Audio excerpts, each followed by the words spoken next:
robótica. Afortunadamente la robótica sigue aquí en este campus.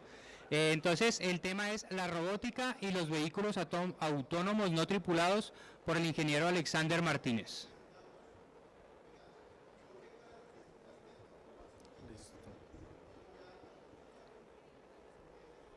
Vale.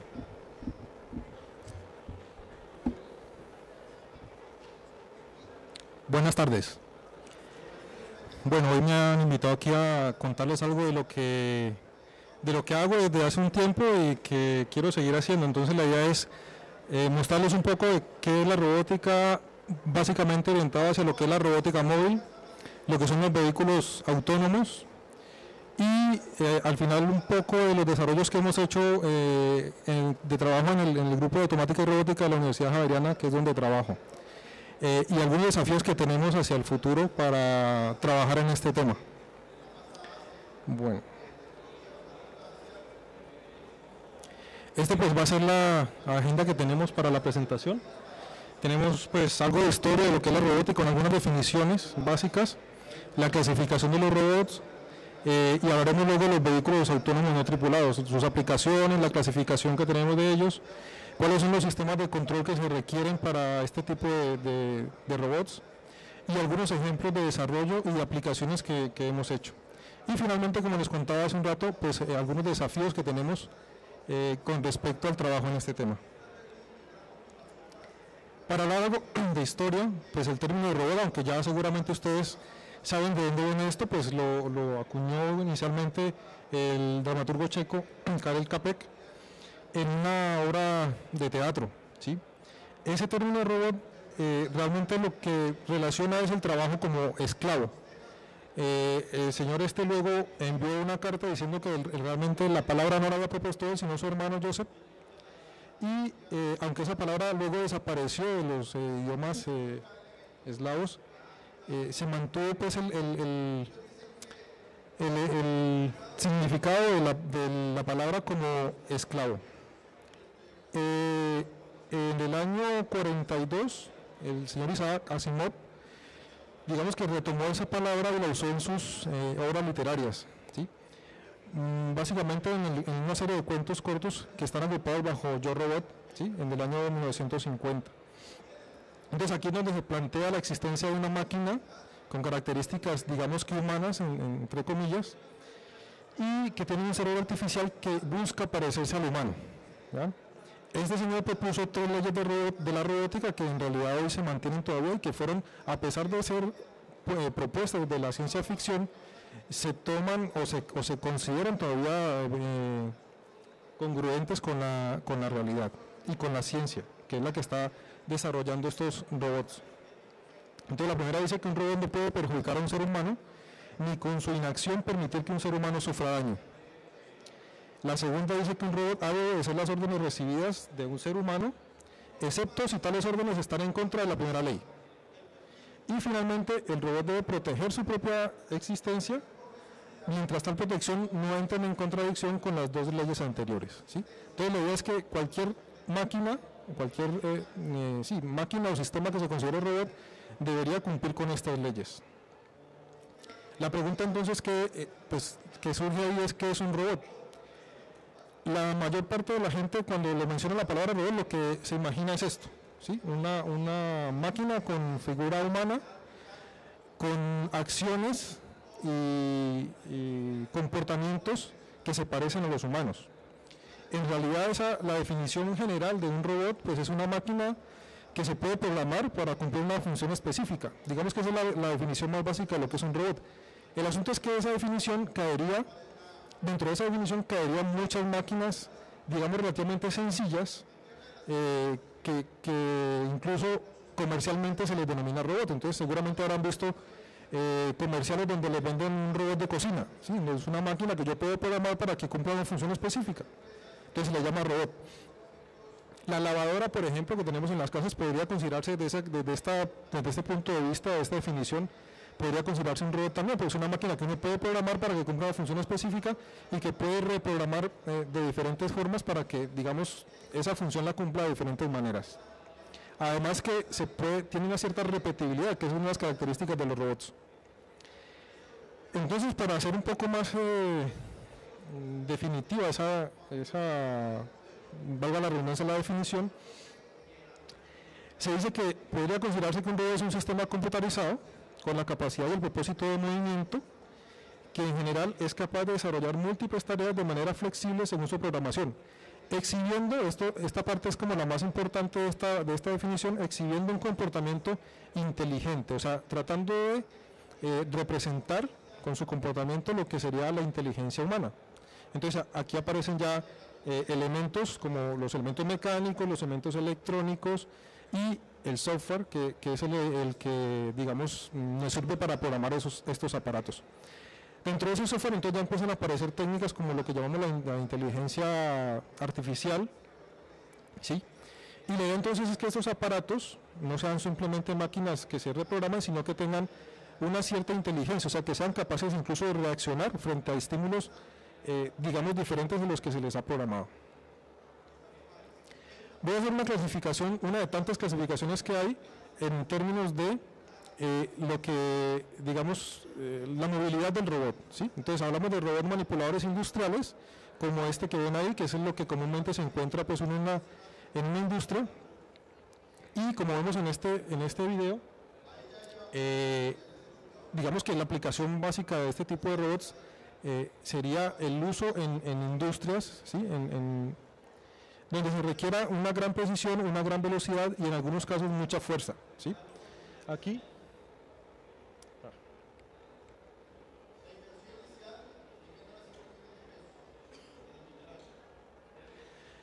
lo que van a ver es un tipo de robot que se llama robot paralelo, ¿sí?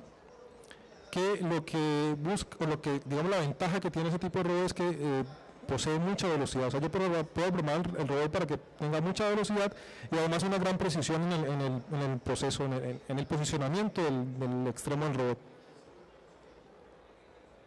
Entonces, esto es una fábrica de salchichas en donde tienen robots paralelos, que son robots manipuladores. Digamos, la característica principal con respecto al otro robot que voy a clasificar es que la base de este robot está fija. Entonces, él es un robot que se mueve como un brazo, ¿sí? Generalmente también se le llama brazos robóticos. Es un robot que se mueve pero cuya base está fija.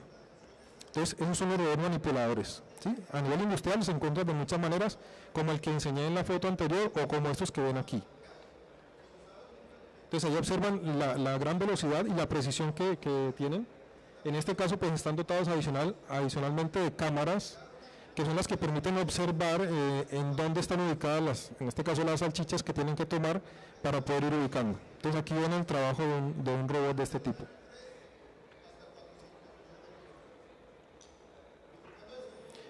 La otra parte de la clasificación serían los robots móviles, que tienen que ver entonces con lo que llamamos nosotros los vehículos autónomos. Esta es una foto de tal vez el robot más famoso de todos, el robot móvil más famoso, que es el Pathfinder, que fue un robot diseñado para hacer una exploración en Marte. Seguramente todos lo han visto funcionando y haciendo muchas cosas interesantes. Aquí entonces la característica de este robot es que además de, o sea, obviamente el otro se mueve, pero este se llama móvil en el sentido de que puede desplazarse en un entorno, ya sea por tierra, por aire o por agua, ¿sí? Y eso le da la característica de robot móvil. Algunos, digamos que serían mixtos, podría tener en la superficie montado un manipulador, entonces me da las dos posibilidades de combinar tanto el manipulador robótico con el robot móvil. Este pues es un ejemplo, digamos un poco más bien, digamos no de aplicación tanto industrial, sino podríamos verlo incluso como algo un poco de juguete, pero fue desarrollado particularmente para atacar problemas particulares que para los que se requieren usar control, ¿sí? Entonces en este caso del robot que ven ahí que se está moviendo, pues se hace control de velocidad, de desplazamiento, yo puedo detenerme, pero para hacer ese movimiento tal como está y detenerse, de esa forma que se ve ahí, yo necesito hacer un control de estabilidad. Ustedes todos han manejado bicicleta y saben que lo primero que hay tres variables a controlar en la bicicleta: la estabilidad, la dirección y la velocidad. Entonces lo primero que yo hago es controlar la estabilidad. Si observan en el pecho del robot se ve como una especie de péndulo, que es el que ayuda a modificar el momento de inercia, que es el que ayuda a la estabilidad. Luego yo controlo la dirección, pues obviamente con la dirección de la bicicleta, y para eso utilizo un par de cámaras que lleva el robot en la cabeza. Y finalmente pues la velocidad de las piernas, o la fuerza imprimida de las piernas, es la que me permite controlar la velocidad de desplazamiento. Entonces este es un ejemplo de lo que sería un robot móvil, ¿sí?, con varios grados de libertad. O sea, yo puedo desplazarme en diferentes, en un plano, digamos, finalmente esa es la posibilidad que da el robot. Y miren, ahí está totalmente quieto, haciendo control de estabilidad. Entonces este robot, como les decía, fue desarrollado principalmente para tener una plataforma donde yo pudiera atacar diferentes tipos de problemas. En este caso, en este ejemplo que se ve ahí, es un movimiento de la bicicleta sobre una barra, y como observaron ahí, aparece entonces la imagen de las cámaras, que es la que me va mostrando por dónde debo pues llevar la dirección. Aquí pues obviamente el nivel de precisión y de estabilidad que se requiere es muy alto, ¿sí? Y muchas de las ocasiones en las que se utilizan los robots, lo que se busca entonces es reemplazar el trabajo de una persona, en el sentido de que puede tener una mayor precisión, ¿sí? Seguramente hacer esto para una persona no va a ser tan sencillo.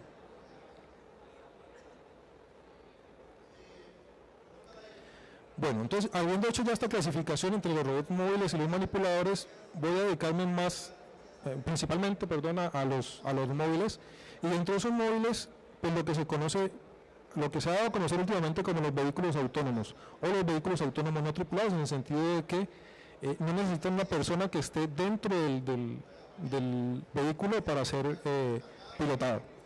Entonces, los desarrollos iniciales, como mucha de la tecnología que tenemos hoy en día, resultaron en el ámbito militar, ¿sí? Entonces, habrán oído hablar de aviones usados en la guerra, en Irak, por ejemplo, el Global Hawk, el Predator, que son como los aviones insignias con los que se inició el tema de los vehículos aéreos no tripulados. Estos vehículos obviamente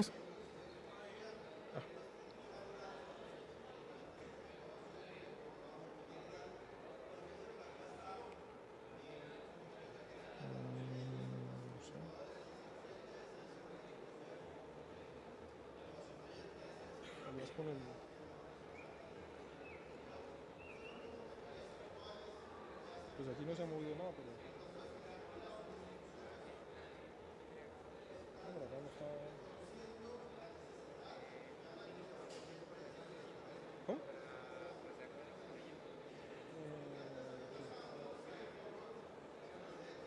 No, pero no ha.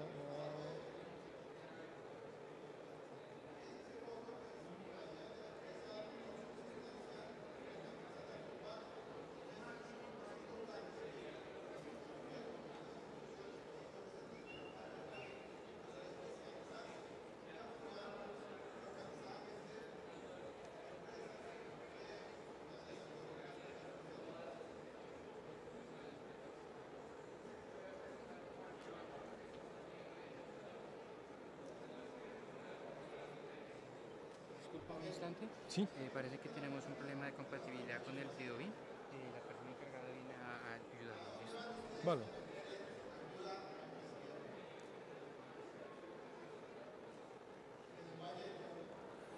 Disculpen un momentico que están tratando de solucionar el problema con el video.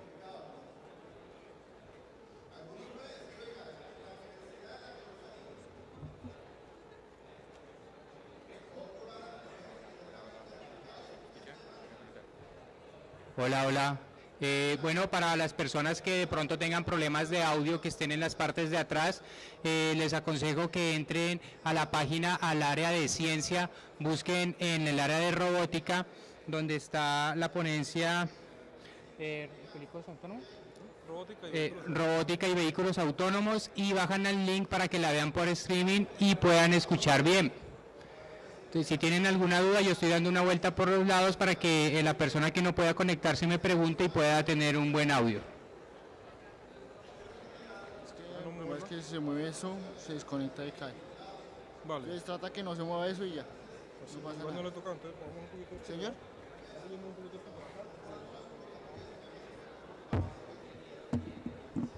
Para no tener que tocar allá. ¿Está bien? ¿No?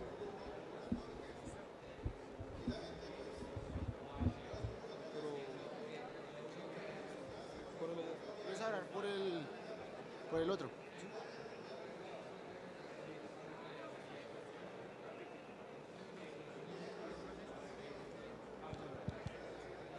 ¿Sí? ¿Aló? ¿Hola?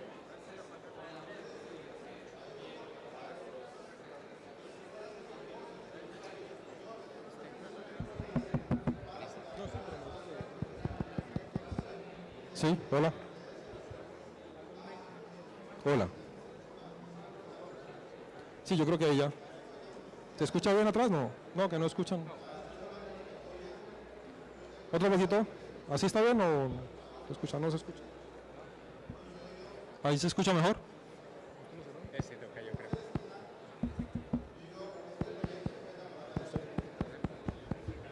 Hola, hola, hola, hola, hola. Hola, hola, hola. Ahora sí. Hola, ahora sí. Bueno, entonces les decía pues que estos aparatos pues fueron usados para la guerra, ¿sí? Y finalmente se le vio que tenían una buena aplicación a nivel industrial en muchas cosas. Hola.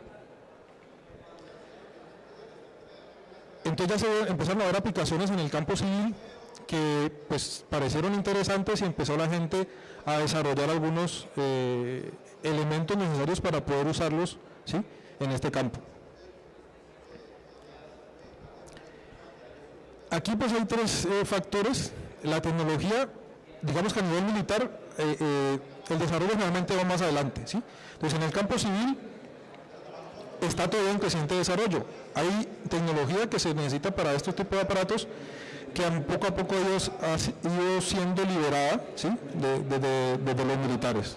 Entonces eso ha permitido también que se puedan utilizar estos equipos, esta tecnología, para el desarrollo de estos equipos. Hay algunos obstáculos en cuanto al desarrollo de estos aparatos, sobre todo en el campo de los vehículos aéreos, que tienen que ver, bueno, algunos son técnicos por lo que decía la tecnología, que no todo está completamente libre, pero también hay asuntos legales. Entonces yo no puedo estar volando en cualquier sitio, necesito unos permisos especiales. Hay una regulación, por ejemplo, con el tema del espacio aéreo, que no está todavía muy clara para vehículos que no están tripulados. La pregunta es, si yo tengo un vehículo que no está tripulado y llega a haber un accidente, pues entonces, ¿de quién sería la responsabilidad? ¿Sí? Entonces, hay temas como esos que no están todavía muy resueltos, no están resueltos todavía, entonces es complicado en algunas ocasiones llegar a desarrollar cosas o a ponerlas de uso pues, público hasta que no estén resueltas. Lo que sí es cierto, como les decía hace un rato, es que el interés está orientado a que esta área de desarrollo tenga un crecimiento bastante rápido, de hecho la está teniendo. Las aplicaciones que pueden tener estos vehículos, entonces, han sido usados y pueden seguir siendo usados en labores de búsqueda y rescate, en un tema que se llama la agricultura de precisión, que para nosotros en el medio en el que estamos es bastante llamativo, ¿sí? Y la agricultura de precisión pues es el uso de máquinas y de tecnología para digamos, el mejoramiento de los procesos de agricultura. En vigilancia y supervisión, ¿sí? Yo puedo usar este tipo de aparatos. Seguramente ustedes, otra aplicación que vale la pena mencionar y que seguramente la han visto en estos días en las transmisiones de los partidos de fútbol, lo que se ve, lo que toma la que se las tomas aéreas es un vehículo aéreo no tripulado, ¿sí? En asistencia a autoridades, para levantar mapas, para detectar minas antipersonales, que es uno de los planes que tenemos nosotros de trabajo, y en el sector ambiental, para hacer mediciones, para tomar datos sobre características relacionadas con los ríos, con la cantidad digamos, con el peligro que puede existir en el caso de deslizamientos, ¿sí? Aquí, por ejemplo, pues es una muestra, ahí es un titular del Tiempo, que dice que estos vehículos ayudarán a resbalar por las buenas en caso de choques simples o de lata. Entonces ya no hay que esperar a que el guarda venga, mida, tome los datos y haga todo el proceso que hay que hacer, sino que yo puedo tener un aparato de estos, lo pongo a volar, tomo una foto desde el aire y tengo ya un plano mucho más concreto de lo que ha pasado cuando son choques simples, ¿sí? Entonces ya esto parece que está siendo usado en Bogotá, por ejemplo. Dentro de los vehículos aéreos pues hay una gran cantidad de aparatos. Entonces bueno, hay una clasificación, aquí vemos algunos de los más comunes.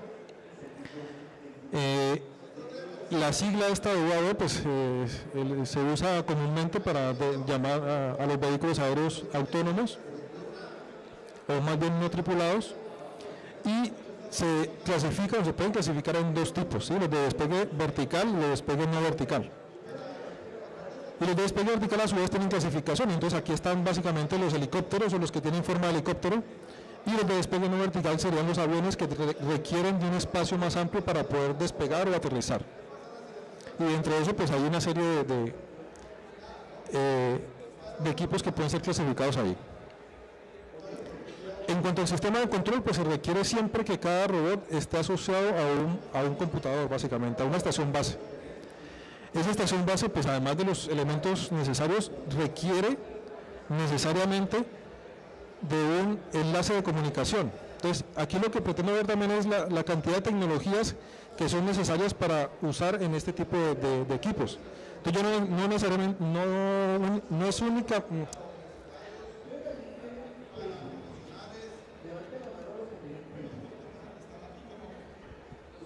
Lo único que necesito no es el aparato como tal y construirlo y montar los motores y hacer el software para programarlo, sino que requiere un buen sistema de comunicación que permita estar en comunicación constante con él, de forma que yo pueda supervisar lo que está haciendo el aparato y a la vez pueda controlar o hacer una gestión de la misión que le estoy asignando.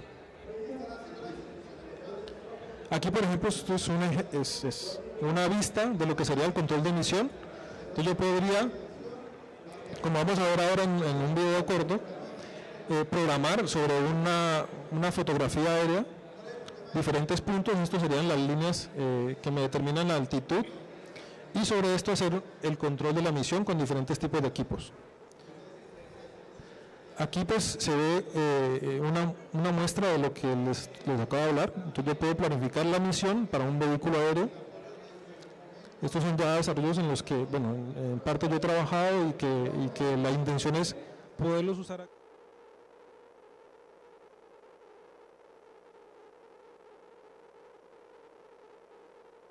Trabajamos en la parte de control de estabilidad,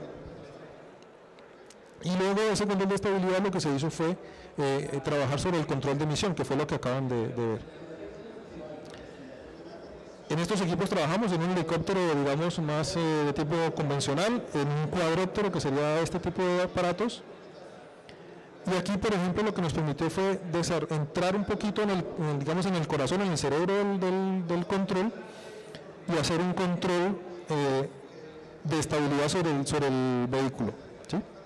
Entonces, con una serie de sensores, seguramente ya pues vi que en la programación habían otras charlas, desafortunadamente no pude verlas, pero les iban a hablar entonces de sensores, de actuadores, de cómo se construye un aparato de estos.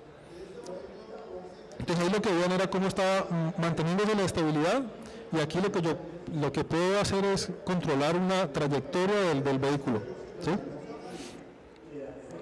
Entonces simplemente, digamos que una muestra de lo que uno puede desarrollar con este tipo de aparatos.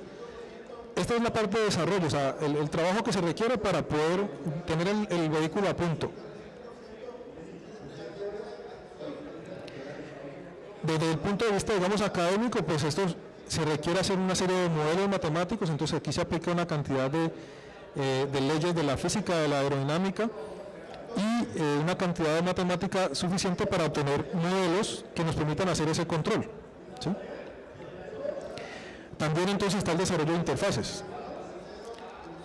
Para poder yo mantener un control directo sobre el vehículo, requiero tener una interfaz que me permita ver no solo las variables, sino en este caso, pues aquí se observa, digamos que una animación de lo que sería el movimiento del vehículo, Y aquí pues, lo que vemos es la interfaz por un lado y el comportamiento real del vehículo en el aire.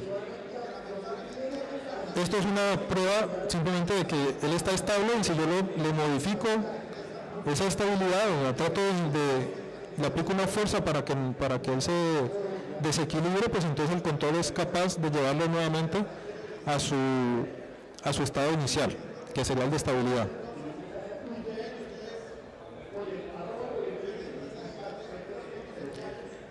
Esta parte del desarrollo de interfaces también pues, nos es muy útil, y estamos en constante desarrollo de este tipo de cosas, porque a medida que vamos teniendo más aplicaciones, pues los requerimientos para esas interfaces van aumentando.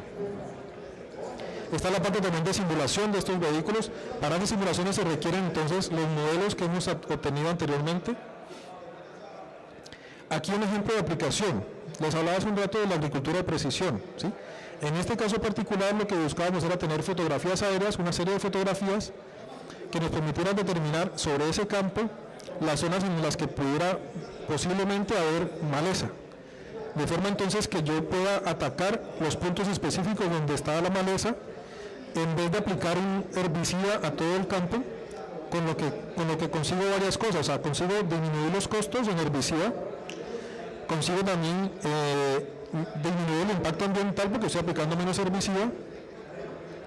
Y aquí entonces lo que se ve es un algoritmo que me permite programar, ¿sí? Si yo quiero hacer varios vuelos, puedo programar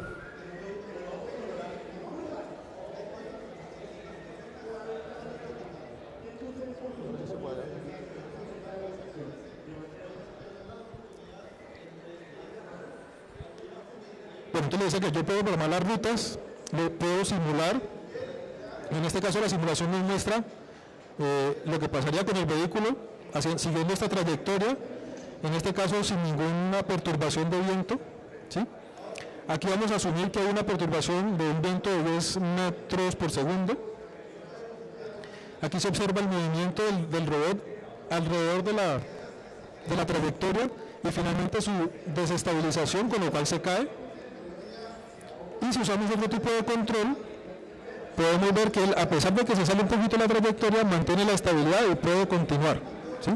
Entonces, de aquí la importancia de tener esos modelos que nos permiten hacer el control de estos aparatos. Y aquí pues ya la prueba en vuelo de lo que se había hecho, ¿sí? En este caso se hizo con un solo vehículo, ¿sí? Que es el que tenemos aquí, sobre este campo de maíz.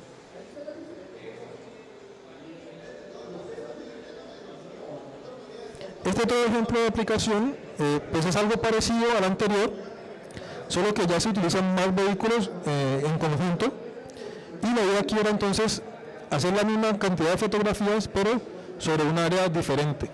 Entonces aquí hay un algoritmo que permite identificar el área y programar cada una de estas áreas, ¿sí? Asignar cada una de estas áreas a un vehículo en particular. Luego se hace la programación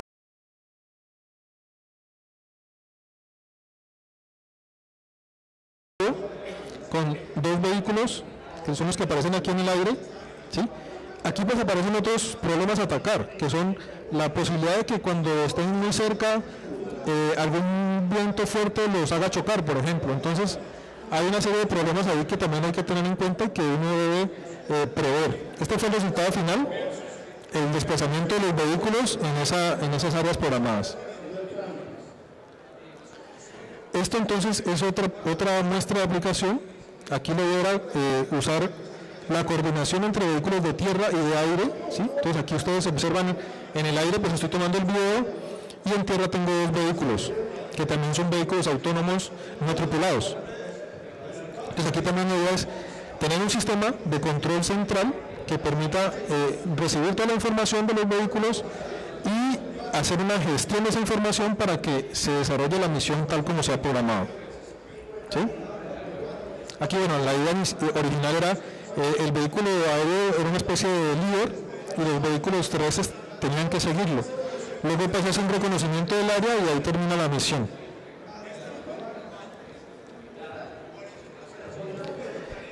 Bueno, si observaron, pues en estos videos aparece al final una referencia al grupo de robótica y cibernética de la Universidad Politécnica de Madrid, que fue en donde estuve trabajando haciendo alguna parte de estos desarrollos, pero ya aquí aquí en la Universidad Javeriana en Cali hemos empezado a trabajar en estos temas. Entonces, seguramente muchos de ustedes o casi todos conocerán el Ardón, que fue un vehículo, digamos, vendido como juguete, ¿sí? La idea aquí era un juego de realidad aumentada. Entonces yo compro el vehículo y lo puedo usar por medio de una tablet, de un iPhone, de un iPod o lo que sea. Y pues nosotros vimos la posibilidad de que, teniendo el vehículo ya hecho, podríamos desarrollar otras cosas adicionales con él. Entonces compramos unos vehículos de estos, lo instrumentamos por las cosas que necesitábamos, entonces colocamos por ejemplo un GPS para poder hacer posicionamiento global.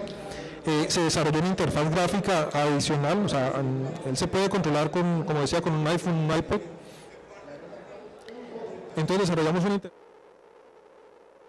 que gestiona no solamente uno, sino varios de estos vehículos al mismo tiempo.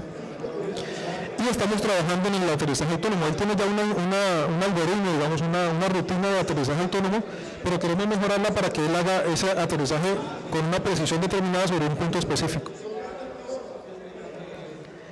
Trabajamos también con robots terrestres, comercial, que se llama Dani, es de National Instruments, y lo que hicimos fue acondicionarlo. Entonces colocamos una cámara, una brújula electrónica, un GPS, un router para hacer la comunicación inalámbrica, y con esto lo que hicimos pues fue varias cosas. Por ahora, una de las problemas que solucionaron fue entonces la posibilidad de desviarse ante un obstáculo.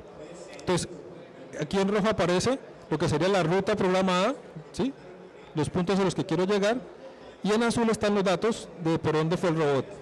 En este caso había un obstáculo grande puesto aquí, entonces el robot se encuentra aquí en la ruta, iba hacia este punto, pero entonces hace el desvío por este lado.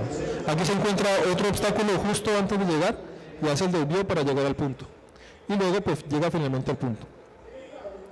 La idea con esto, ¿qué es? En el caso, por ejemplo, de que yo tenga en una aplicación real, tengo un sistema, una zona donde haya habido una emergencia y necesito ubicar, por decir, alguna víctima. Entonces yo puedo utilizar un vehículo aéreo para desde el aire identificar dónde está la persona, obtener una coordenada geográfica donde está la persona o el objetivo que quiero lograr, y luego enviar un robot de estos para que le lleve algún elemento, digamos, necesario, ¿sí?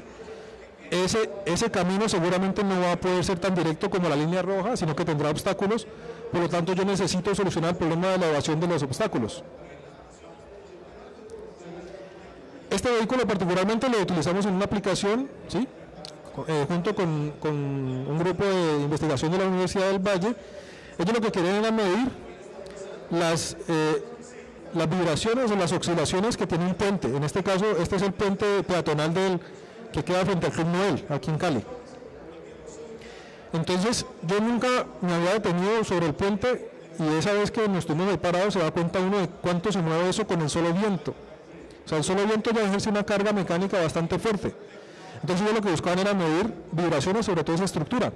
La idea entonces es tener un aparato de estos que yo pueda programar a una velocidad constante, de forma que yo monte aquí un sensor de vibración y pueda programarlo para que haga el recorrido sobre el puente. Y con eso se obtiene entonces información de la vibración que está teniendo el puente. Entonces es una aplicación real ya realizada. Bueno, algunos desafíos pues que tenemos en el grupo de trabajo. Está la evasión de obstáculos ya no en tierra como les mostré ahora, sino en el aire. Entonces se requiere otro tipo de sensores y aparatos para poder hacerlo. La cooperación, como decía hace un rato, es necesaria entre varios vehículos, porque entonces yo cuando estoy en el aire necesito evitar colisiones, por ejemplo, que sería lo más importante. También la cooperación entre vehículos aéreos y vehículos terrestres, y hacer aplicación de todo esto en problemas locales. Particularmente nos interesa la agricultura porque estamos en una zona eminentemente agrícola, y de hecho ya hay algunas, digamos, inicios de trabajo en ese tema. El monitoreo ambiental, que también es bastante importante para nosotros, en la atención de desastres con instituciones como bomberos y defensa civil. Y hay un proyecto pues planteado desde la universidad para hacer detección de minas antipersona, en este caso el uso de vehículos aéreos pues garantiza el hecho de no tocar la mina y no hacerla explotar, obviamente. Bueno, eso sería, pues, en términos generales lo que quería contarles respecto a lo que son los vehículos autónomos, las aplicaciones que se pueden hacer con ellos, digamos, el estado de desarrollo que tenemos particularmente en nuestro grupo. Yo sé que hay otros...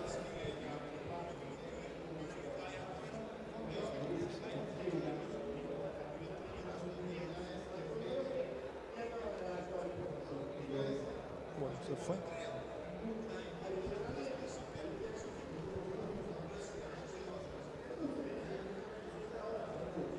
Se fue otra vez. Bueno, entonces lo que les decía es eso, que quería contarles eso. Finalmente, lo único que me falta es la diapositiva final, en donde pues les agradezco la atención y quedo dispuesto para cualquier pregunta que quieran hacer.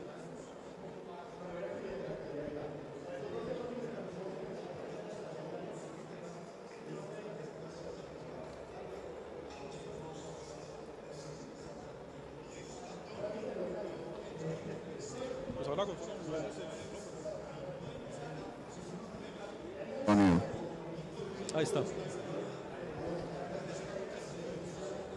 Entonces, cualquier comentario o pregunta que quieran hacer.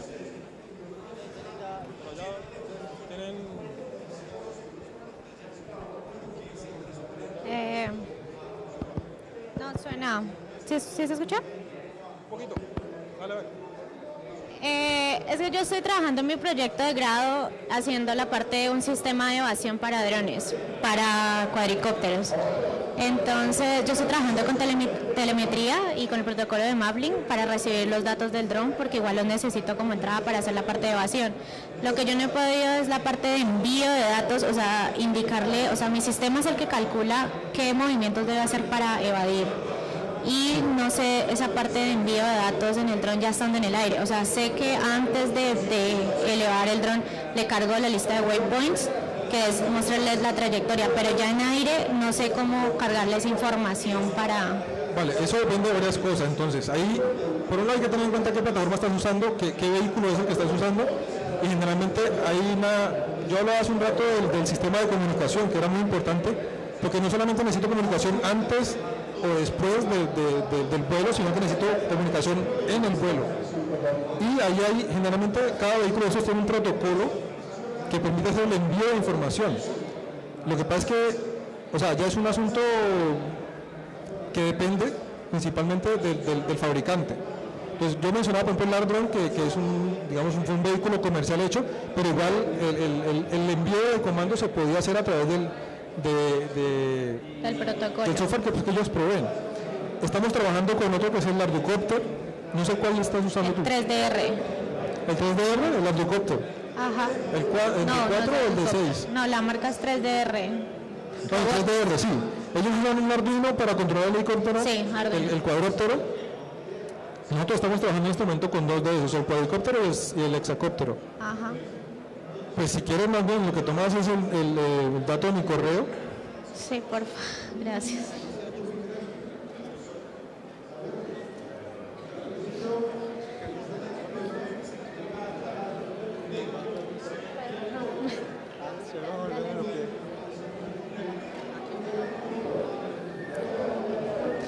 Y cualquier información que quieras te la puedo dar ahí, ¿vale? Buenas tardes, ingeniero. Gracias. Ahorita mencionaba que había que tener en la aplicación de los dos cuadricópteros la posición de uno con respecto al otro. Sí. Porque de pronto podía ocurrir algo en el que se pueda haber una colisión entre ellos. ¿Ustedes hacen un modelo de estimación probabilística de dónde está uno con respecto al otro o asumen simplemente que no se van a chocar? No, ahí lo que necesitamos es tener certeza de dónde está ubicado cada uno. Entonces necesitamos instrumentos que nos permitan esa medición. ¿El asunto cuál es? El problema es que en este caso, por ejemplo, los instrumentos más fáciles de usar serán los GPS, pero tenemos precisiones de más o menos 3 metros en los que son de precio asequible. Entonces, eso, si lo podemos, en este momento no lo estamos haciendo, pero es uno de nuestros proyectos, hacer lo que llaman la fusión sensorial de esos datos de GPS con los datos que vienen de la inclinación, pues de los ángulos de inclinación del vehículo. Usando esos dos conjuntos de datos podríamos obtener una medida más precisa de dónde están ubicados. Entonces aquí no es tanto una estimación probabilística, sino más bien la fusión de los datos, usando en algunos casos algoritmos probabilísticos, los que nos permiten obtener esa información más certera de dónde están ubicados para evitar cualquier problema. Ya, gracias. Y una pregunta más, cuando definen en la simulación la geometría 3D, ¿ustedes asumen ángulos de Euler o no te estoy escuchando. Cuando en la simulación, pues cuando ejecutan la simulación, digamos que modelo para describir trayectorias 3D usan ustedes? Digamos, si utilizan matrices de rotación o ángulos de Euler ok. Bueno, el simulador, aquí finalmente lo que se está haciendo es,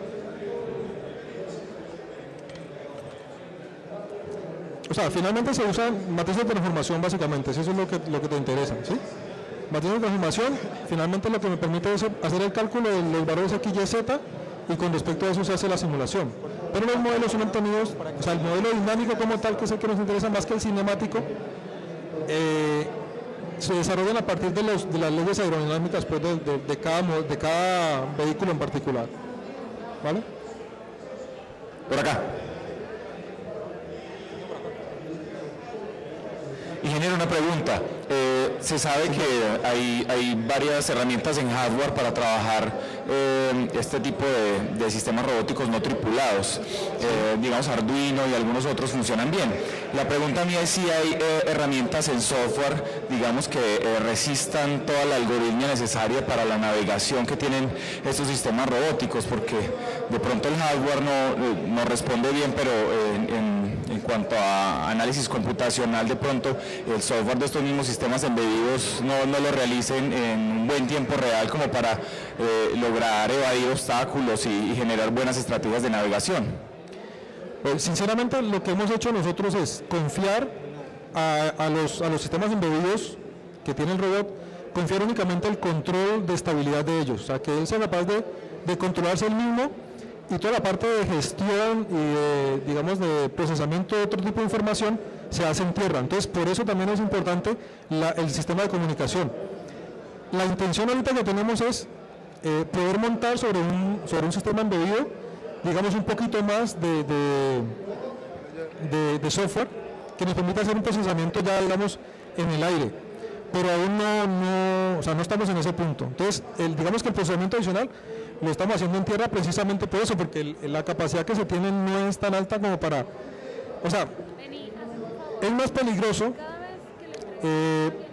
digamos, confiarle otro tipo de procesamiento, en el sentido de que en cualquier momento, por problemas, por ejemplo, de tiempo real, podría descuidarse el control de estabilidad, que es el más importante. Entonces, lo que me interesa es que vuele, y ya lo otro lo podemos hacer en tierra. Si descuidamos el vuelo, entonces ya igual nos quedaríamos sin nada, porque ya ni aparato ni nada. Okay. ¿Listo? Bueno, pues muchas gracias a ustedes por su atención. Y para cualquier cosa está mi correo, que pues estoy a la orden para cualquier inquietud o cualquier tipo de trabajo que quieran realizar. Estamos a la orden. Bueno, muchísimas gracias, señor Alexander. Los invito para que vean la siguiente presentación, El cielo